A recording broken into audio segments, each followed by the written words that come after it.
Assalamualaikum warahmatullahi wabarakatuh. Alhamdulillahi ala ni'amihil mutakathirah wa minanihil ghamirah. Ashhadu an la ilaha illallah ashhadu an la ilaha illallah wa ashhadu anna Muhammadan abduhu wa rasuluh la nabiyya ba'dah. Allahumma salli wa sallim wa barik ala sayyidina Muhammadin al-muayyadi bil mu'jizatil bahirah wa ala alihi wa ashabihi dawil manaqibil fakhirah. Amma ba'du fa ya ibadallah, usi nafsi wa iyyakum bi taqwallah wa ta'atihi la'allakum takununa min ahlil bararah. Amma ba'du fa ya ibadallah, fa qala Allah ta'ala fil Qur'anil Karim, inna 'iddatash shuhuri 'indallahi 12 syahran fi kitabillah yauma khalaqas samawati wal ard minha arba'atun hurum dzalika ad-dinul qayyim fala tadlimu fihinna anfusakum wa qatilul musyrikina kaffah kama yuqatilunakum kaffah wa'lamu annallaha ma'al muttaqin. Wa qala Rasulullah sallallahu alaihi wasallam, inna zamana qad istadara ka hayati yauma khalaqallahu as-samawati wal ard as-sanatu 12 syahran minha arba'atun hurum thalathun mutawaliyat Dzulqa'dah wa Dzulhijjah wal Muharram wa Rajab alladzi baina Jumada wa Sya'ban. Sadaqallah wa sadaqa Rasulullah sallallahu alaihi wasallam. Hadirin sidang Jumat yang mulia, bersama-sama kita panjatkan puji dan syukur kehadirat Allah Subhanahu wa taala atas segala nikmat, karunia, hidayah dan maunah yang selalu Allah limpahkan kepada kita semua. Salawat beruntai salam semoga selalu terlimpahkan kehadirat baginda Rasulullah sallallahu alaihi wasallam. Perkenankan khatib berwasiat untuk pribadi dan juga untuk hadirin sekalian, mari kita berupaya untuk meningkatkan nilai keimanan kita, ketakwaan kita kepada Allah Subhanahu wa taala. Dengan iman yang kokoh, takwa yang kuat, kita akan siap untuk menghadapi keberadaan zaman yang kelihatannya semakin memburuk bagi keberadaan umat Islam pada saat ini. Kita berharap Allah Subhanahu wa taala membantu kita, menolong kita dan menjaga kita, dan terus memberikan hidayahnya kepada kita sehingga kita terus berada di jalan yang benar dan di jalan yang selamat. Hadirin yang kami hormati, alhamdulillah kita bersyukur pada hari ini tepat di hari yang mulia, hari Jumat, jatuh tanggal 1 Muharram 1447 Hijriah. Dalam Islam kita mengenal bahwa jumlah bulan itu semuanya ada 12, dan sebagaimana yang juga ditetapkan oleh Allah Subhanahu wa taala dalam Al-Qur'an, di mana Allah Subhanahu wa taala menyatakan, inna 'iddatash shuhuri 'indallahi 12 syahran fi kitabillah yauma khalaqas samawati wal ard minha arba'atun hurum dzalika ad-dinul qayyim fala tadlimu fihinna anfusakum wa qatilul musyrikina kaffah kama yuqatilunakum kaffah wa'lamu annallaha ma'al muttaqin. Sesungguhnya bilangan bulan di sisi Allah adalah 12 bulan dalam catatan Allah di waktu Dia menciptakan langit dan bumi. Di antaranya 4 bulan yang mulia. Itulah agama yang lurus, maka janganlah kamu menganiaya diri sendiri di dalamnya, dan perangilah orang-orang musyrik itu secara berkelompok sebagaimana mereka memerangi kamu secara berkelompok, dan ketahuilah bahwa Allah beserta orang-orang yang bertakwa. Rasulullah sallallahu alaihi wasallam juga bersabda, inna zaman qad istadara ka hayatihi yauma khalaqallahu samawati wal ard as-sanatu 12 syahran minha arba'atun hurum thalathun mutawaliyat Dzulqa'dah wa Dzulhijjah wal Muharram wa Rajab alladzi baina Jumada wa Sya'ban. Sesungguhnya waktu telah kembali seperti semula pada hari Allah menciptakan langit dan bumi.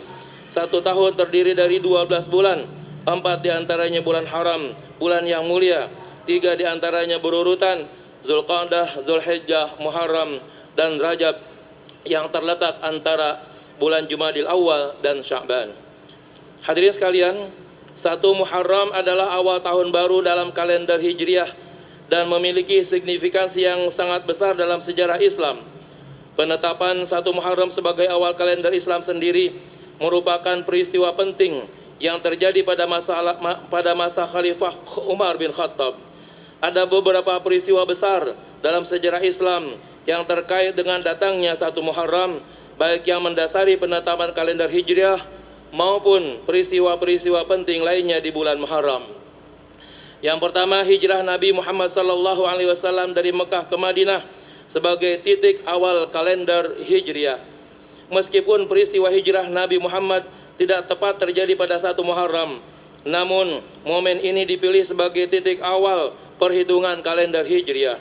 Alasan pemilihan hijrah sebagai titik awal adalah karena peristiwa ini merupakan tonggak sejarah krusial bagi umat Islam, menandai perubahan dari penindasan menuju kemerdekaan beragama dan menjadi awal berdirinya negara Islam di Madinah. Yang kedua, penetapan kalender hijrah oleh Khalifah Umar bin Khattab. Sebelumnya umat Islam belum memiliki sistem penanggalan yang seragam. Kebingungan dalam membedakan surat perintah lama dan yang baru yang tidak memiliki tanggal mendorong Abu Musa al-Asy'ari untuk mengusulkan adanya penanggalan.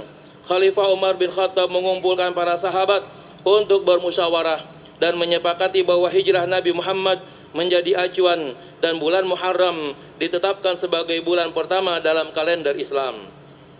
Bulan Muharram khususnya pada tanggal 10 bulan Muharram yaitu hari Asyura juga menjadi saksi bisu berbagai peristiwa penting yang melibatkan para nabi dan umat-umat terdahulu. Di antaranya diterimanya taubat Nabi Adam alaihissalam, berlabuhnya atau berhentinya kapal Nabi Nuh setelah terlanda banjir, selamatnya Nabi Ibrahim alaihissalam dari pembakaran Raja Namrud, Nabi Yusuf dibebaskan dari penjara, Nabi Yunus keluar dari perut ikan paus, selamatnya Nabi Musa alaihissalam dan Bani Israel dari kejaran Fir'aun, kembalinya kerajaan Nabi Sulaiman alaihissalam, dan diangkatnya Nabi Isa alaihissalam menuju ke langit. Ada pandangan di kalangan umat Islam yang menghubungkan 1 Muharram dengan kebangkitan umat Islam di masa yang akan datang. Hubungan ini lebih didasarkan pada simbolisme, harapan, dan inspirasi historis. Ada beberapa argumen dan pandangan yang melandasi hubungan 1 Muharram dengan kebangkitan umat Islam. Yang pertama, sebagai simbolisme hijrah, perubahan, dan pembaharuan. 1 Muharram menandai dimulainya kalender Hijriah. Hijrah bukanlah sekedar perpindahan fisik, melainkan transformasi fundamental. Ini adalah perpindahan dari penindasan kepada kebebasan, dari kelemahan kepada kekuatan, dan dari situasi minoritas yang terancam menjadi komunitas yang berdaulat. Dari perspektif ini, 1 Muharram menjadi simbol harapan untuk perubahan dan pembaharuan.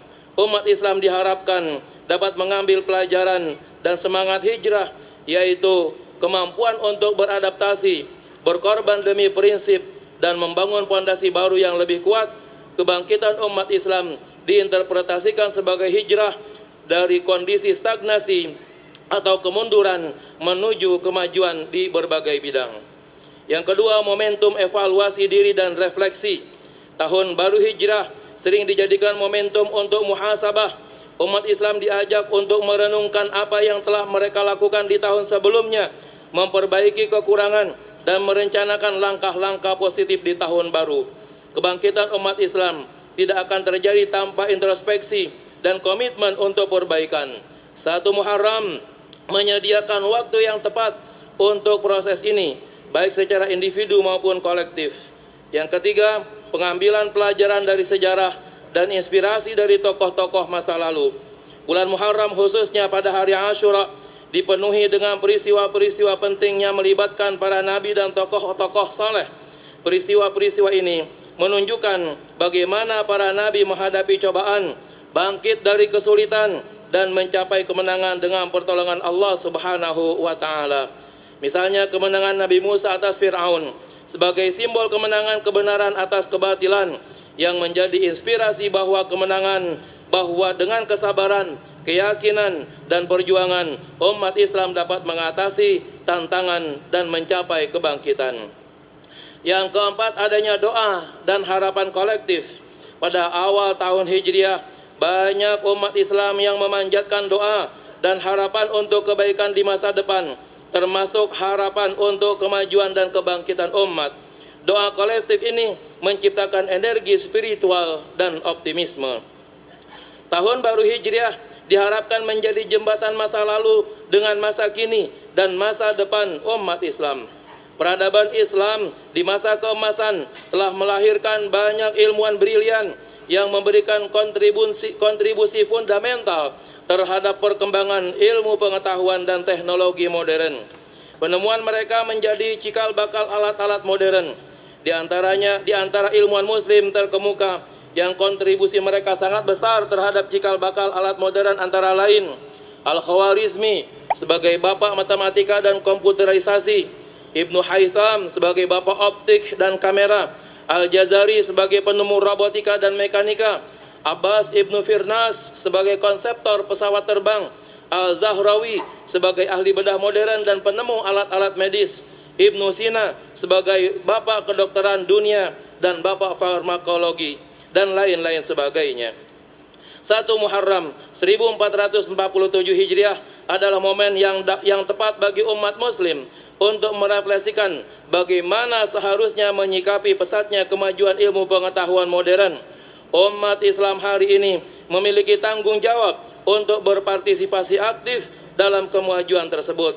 Yang pertama, dengan cara merangkul ilmu pengetahuan dengan semangat inquiry Islam. Islam sangat mendorong pencarian ilmu. Ayat-ayat Al-Quran dan hadis menekankan pentingnya ilmu.